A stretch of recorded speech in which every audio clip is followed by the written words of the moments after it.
El día de hoy voy a intentar contestar la pregunta de ¿qué pasa con George R.R. Martin? Hola, bienvenidos a Esto No Es Un Spoiler, mi nombre es Joaquín y el día de hoy traigo como una especie de pareja el video que hicimos hace más o menos un mes donde hablaba sobre qué está pasando, mis impresiones acerca de la crónica del asesino de Reyes después de 17 años de publicación del primer libro. Entonces quise hacer como esta especie de pareja porque yo casi nunca hablo de este tema, nunca hablo de mis impresiones, nunca hablo de lo que me parece, pero es un tema que siempre está por ahí, ¿no? Es un tema desde que la serie explotó hacia el mainstream hace ya casi 15 años. Algo que ya se ha convertido en una especie de meme. Ya he escuchado tanto de Martin como de Rothfuss, la gente ya hasta los acusa de haber matado a la fantasía épica por el tema de la inconclusión de las dos sagas, pero nos estamos extralimitando. Entonces yo quería platicar con ustedes qué es lo que yo creo, cuáles son mis ideas en general, qué es lo que podemos esperar y para que tengamos esa discusión interesante, sobre todo tomando en cuenta que estamos ya muy cerca del estreno de la segunda temporada de La Casa del Dragón. Entonces, buen momento para hablar de Martin, qué es lo que está pasando y por qué. ¿Por qué es lo que está pasando? Entonces, lo primero que les quería decir, o por lo menos cuál es lo primero que creo que hay que tomar en cuenta es los dos casos de los que estamos hablando, que como les decía se están prácticamente convirtiendo en un meme sobre no concluir las sagas. Son radicalmente diferentes. Son completamente diferentes, son escritores completamente diferentes, que tienen carreras completamente diferentes, con causas completamente diferentes. No es remotamente parecido. Entonces voy a apartar el otro caso y ya no va a haber más mención en ese video sobre Rothfuss y demás. Pero sí vamos a hablar de Martin. ¿Y por qué no es remotamente parecido? Porque son escritores con edades completamente diferentes, generaciones completamente diferentes. ¿Por qué es un caso muy diferente con George R.R. Martin? Porque George R.R. Martin es un escritor consolidado con una completamente tremenda bibliografía. Acá los libros de Dream Songs, que es prácticamente una antología de carrera, que tiene pocas cosas que tienen que ver con Westeros o con el mundo conocido, como le dicen por ahí. Una carrera muy ilustre que solamente vio su madurez y reconocimiento del mainstream hasta la publicación de Juego de Tronos en 1996. La carrera de George R.R. Martin es una carrera que se remonta a los años 70, que tiene un mundo completamente diferente, que tiene trabajo no solo en novelas, sino también en cuentos, en edición, en lanzar una antología como es Wildcards, en trabajar como guionista cinematográfico, como productor. Tiene muchísimas cosas. Piensen esto, Martin publicó Juego de Tronos cuando tenía 48 años. Es una obra de madurez que es completamente diferente, pero vayamos hacia atrás. ¿Cómo ha sido la carrera de George R.R. Martin? Martin tiene una carrera muy ilustre, muy acorde a las viejas prácticas o a la gran tradición, por así decir, de los escritores de ficción especulativa de buena parte del siglo XX, escribiendo en revistas clásicas de género como Analog y publicando primero novelas cortas, novelas de extensión más tranquila antes de hacer ese gran salto. La primera novela de Martin, Dying of the Light, se publicó en los años 70.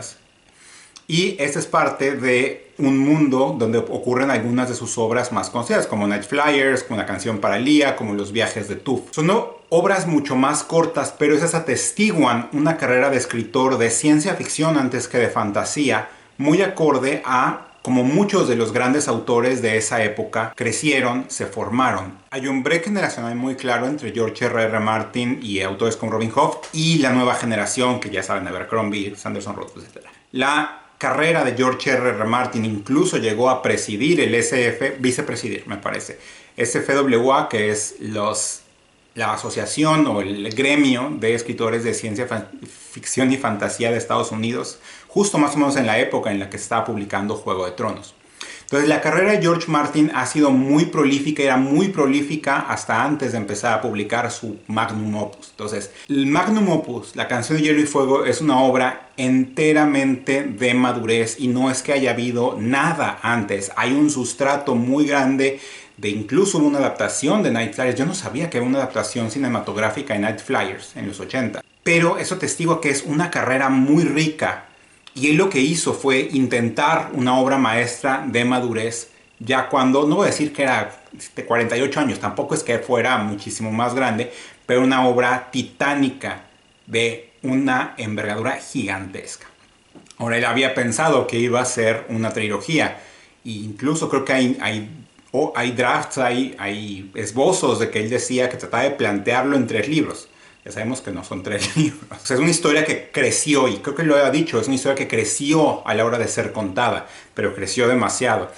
Y esa es una de las razones, ¿no? Es una obra de madurez que empezó tarde, que creció mucho más, con muchas subtramas, muchos personajes, que obviamente hicieron que se proyectara la saga muy por arriba. Creo que se empezaron a ver problemas cuando se publicaron los libros 4 y 5. Definitivamente ahí se vio que la historia principal no daba visos de cerrarse para nada. Y encima de eso, pues le cae ser adaptado formalmente con HBO. Imagínense que Martin es uno de los 3 pilares de fantasía de Warner Brothers Discovery, porque acuérdense, Warner Brothers tiene los derechos fílmicos de Tolkien, de Rowling y de Martin para televisión, pero vía HBO, pero es Warner Brothers Discovery, los 3 grandes, los más famosos, los más vendidos autores de fantasía, todos son parte del mismo paraguas.